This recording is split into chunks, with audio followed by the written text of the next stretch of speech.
आज हम नीति शतकम का वाचन करेंगे 1 से 10 श्लोकों का, जो कि झारखंड प्रवक्ता के पाठ्यक्रम में है। प्रथम श्लोक या मंगलाचरण। धिक्कालाद्यनवच्छिन्ना ननन्तु चिन्मात्रमूर्तये स्वानुभूत्येकमानाय नमः शांताय तेजसे।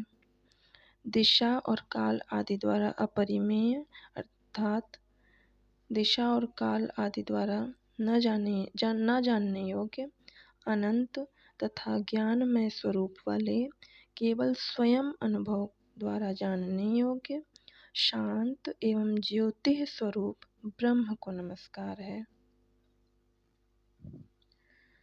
अब अथ मूर्ख पद्धति। दूसरा श्लोक। बोद्धारो मत्सर्गग्रस्तः प्रभवः स्मयदूषिताः अबोधोपहताश्चान्ये जीर्णम् अंगे सुभाषितम्। अर्थात जो विद्वान लोग हैं वो द्वेष से ग्रस्त हैं, और राजा वर्ग जो हैं, नृप वर्ग जो हैं, वो अभिमान से चूर, और दूसरे लोग तो अज्ञान के ही मारे हैं।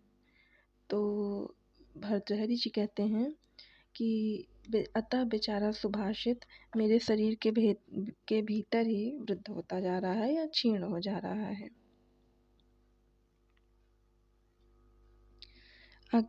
अज्ञः सुखम् आराध्यः सुखतरम् आराध्यते विशेषज्ञः ज्ञानलब्धुर्विदग्धं ब्रह्मापि नरं न रंजयति। अर्थात अज्ञानी मनुष्य आसानी से प्रसन्न किया जा सकता है, और जो विशेषज्ञ हैं उनको तो और भी आसानी से प्रसन्न किया जा सकता है। परंतु जो तनिक भी ज्ञान के कारण गर्वित हो गया है, ऐसा मूढ़ जो व्यक्ति है, उसको तो ब्रह्मा भी नहीं प्रसन्न कर सकते। प्रसह्य मणिमुद्रेण मकरद्वक्त्रदंत्राष्टान्तरा समुद्रमपि संतरेत प्रचलद्दूर्मिमालाकुलं भुजंगमपि कोपितं शिरसि पुष्पवद्धारयेत् न तु प्रतिनिविष्टमूर्ख जनचित्तम् आराधयेत्। अर्थात कोई चाहे तो मगरमच्छ के मुंह में हाथ डालकर उसके दांतों के बीच से मणि को जबरदस्ती खींचकर निकाल सकता है। लहराती हुई तरंगों से उमड़ते हुए समुद्र को भी हाथों से तैरकर पार कर सकता है, एवं अपने सिर पर क्रोध से जलते हुए सर्प को फूलों की माला की तरह धारण कर सकता है। परंतु जो जिद्दी मूर्ख व्यक्ति है, उसके मन को कोई प्रसन्न नहीं कर सकता है। लभेत सिक्तासु तैलम अपि यत्नता पीडय पिबेच्च मृगतृष्णिका सुसलिलं पिपासार्दितः कदाचिदपि पर्यटन् शशविषाणमासादयेन् न तु प्रतिनिविष्ट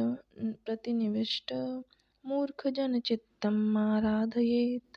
अर्थात परिश्रम पूर्वक कोई भालू को भी पेरता कोई तेल निकाल ले, अर्थात भालू से भी तेल निकाल ले। प्यास से व्याकुल कोई व्यक्ति मृगतृष्णा का जल भी पी ले, एवं इधर उधर घूमता फिरता कोई व्यक्ति खरहे का सींग पाले, लेकिन जिद्दी मूर्ख व्यक्ति जो है, उसके मन को कोई भी प्रसन्न नहीं कर सकता है।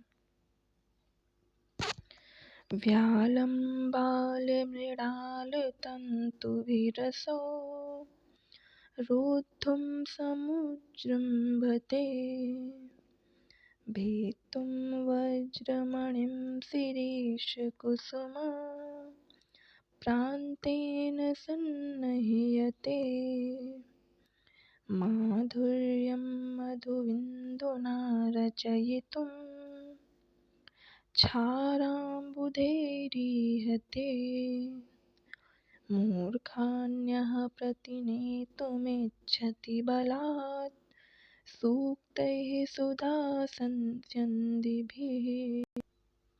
अर्थात जो अपनी अमृत वर्षिणी यानी अमृत रूपी वर्षा वाली सूक्तियों के द्वारा मूर्खों को बलपूर्वक प्रसन्न करने का प्रयास करना चाहता है, वह कोमल कमल नाल के तंतु से मदमत्त हाथी को बांधना चाहता है।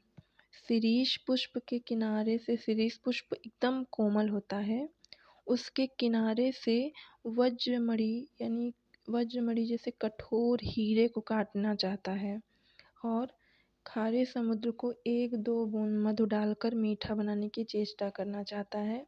ऐसा कोई व्यक्ति अगर मूर्खों को प्रसन्न करने का प्रयास करता है तो उसके प्रयास इसी प्रकार के होते हैं। स्वायत्तमेकान्तहितं विधात्रा विनिर्मितं छादनमख्यतायाः विशेषतः सर्वविदां समाजे विभूषणं मौनं पंडितानां। विधाता ने मूर्खों के अपने हाथ में रहने वाले और अत्यंत हितकारी मौन को मूर्खता को छिपाने का ढक्कन बनाया है, जो विद्वानों की सभा में विशेष रूप से आभूषण स्वरूप हो जाता है। यदा किञ्चिज्ञोऽहं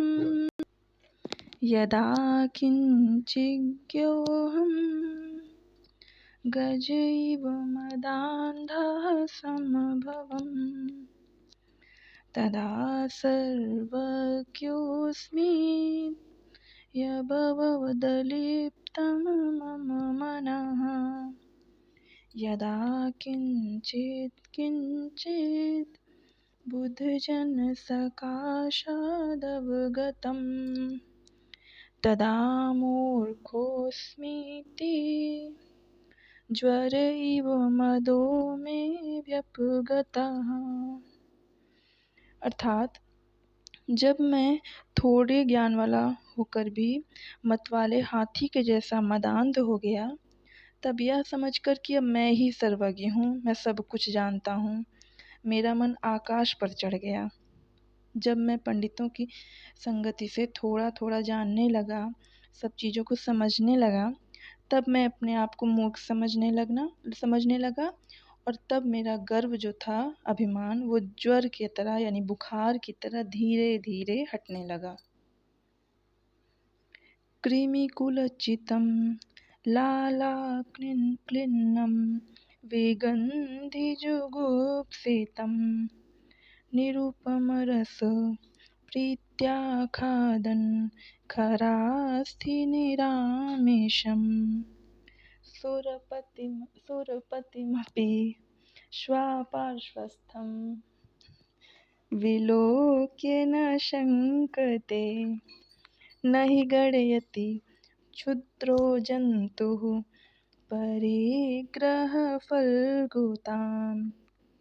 अर्थात कीड़ों से भरी, लार से भीगी, दुर्गंधमय अर्थात निकृष्ट निर्मांस गधे की हड्डी को बड़े ही चाव से चबाता हुआ कुत्ता जो होता है, वो अपने पास खड़े हुए इंद्र को भी नहीं देखकर लजाता।